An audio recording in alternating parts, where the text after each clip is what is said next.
defense wins championships, and we are hanging our hat on defense. Our plan was to put Kyrie, Clay, AD, PJ, Lively on the floor so that people could see the vision. And unfortunately, that actually never came. So there was never a good time for us to do that. But we really feel that defense is our calling card and what we're going to hang our hat on.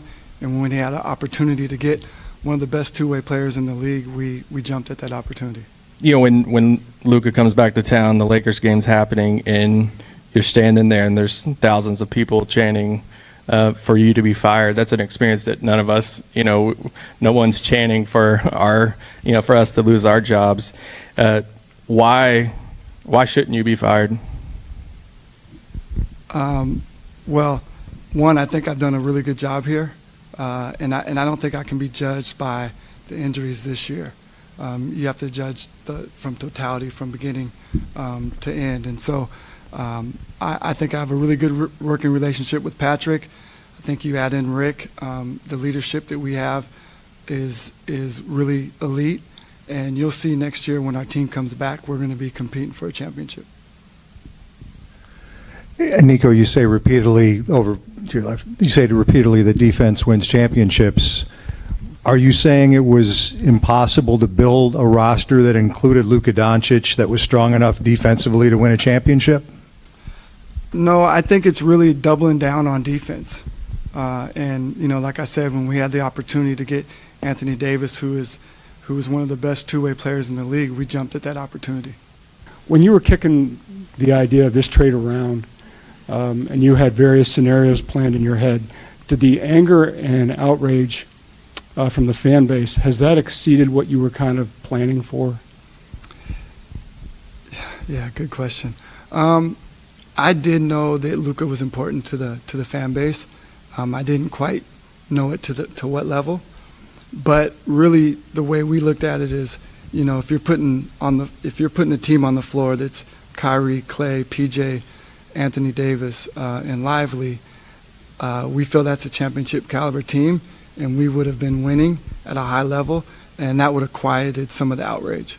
And so unfortunately we weren't able to do that, so it just continued to, go on and on. So how personally are you handling all of this? What keeps you in front of everyone? The fans are upset, almost hate, I have to say the word.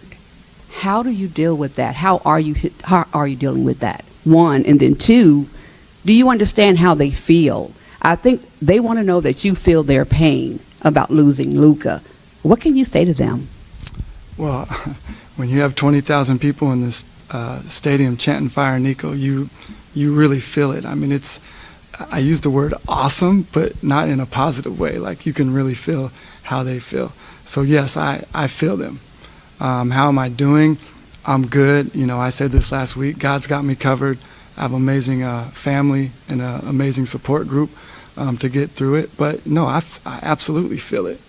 But I'm also, my job is to make decisions that I feel are in the best interest of this organization, and I got to stand by the decision, and some of them are going to be unpopular, and this was clearly one that's unpopular. You having fun? There's been quite a bit of speculation that one of the reasons that you made the trade was that you guys just couldn't get along in terms of he saw things and his team saw things that he's going to do it this way, and you wanted him to do it that way. True or not? No, I worked at Nike for 20 years, and there's like superstars.